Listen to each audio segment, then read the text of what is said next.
the TDP has played a vital role towards me winning this award, because I use the same portfolio from TDP into entering the Departmental Teaching Excellence Award. I'm teaching Soma Techniques 4, which I'm emphasizing on the aesthetic lasers and the use of and the lights. And I'm taking Soma Techniques 3, the plastic and aesthetic surgery part, and I'm taking aesthetics 1. The one important thing that I learned through the TDP, which was profound for me, is that the teaching practice is not something which is stagnant. It's something that one has to keep reflecting on it, which I didn't know before.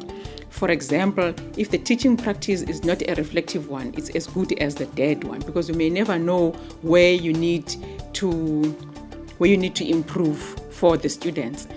For example, here at Fundani, they develop questionnaires where now they can, if you want to reflect on your teaching practice. So they will have not interviews, but they will have questionnaires with the students. You may choose from the questions as how is the projection of my voice? How are my assessments? Are they fair? Am I approachable to students? Such questions. So they did the same thing to me as well. And the students did score me very high, of which I was worried about.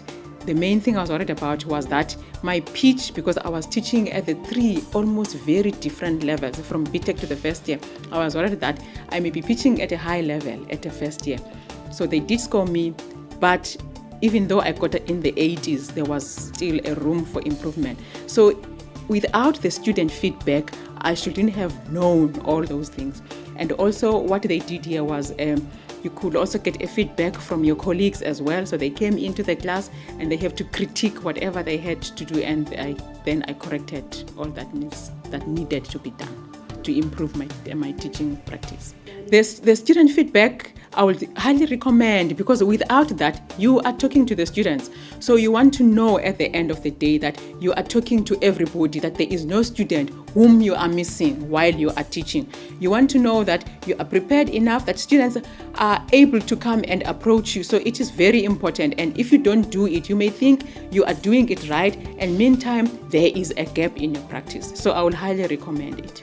The students will go in there and then they will answer the questions. Sometimes you can leave a gap for comments.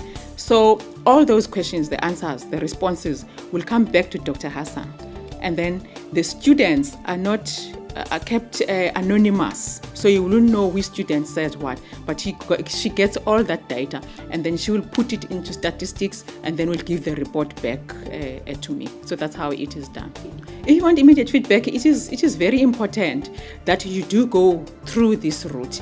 And it's important that it must be administered by someone who is professional. Because one mistake that a lot of people, in fact, that I also thought of doing was, let me just design my own questionnaire and then go to the student, and ask them myself. Sometimes you may get a raw data which might be harmful to you, though you wanted to improve. So it's best if it's done professionally by someone who will know how to handle it. And then as a lecturer, then you are able to reflect on your teaching practice and you are able to improve where a need is. You will never know if your teaching practice is relevant to the students if you don't get the feedback from the students who you are teaching.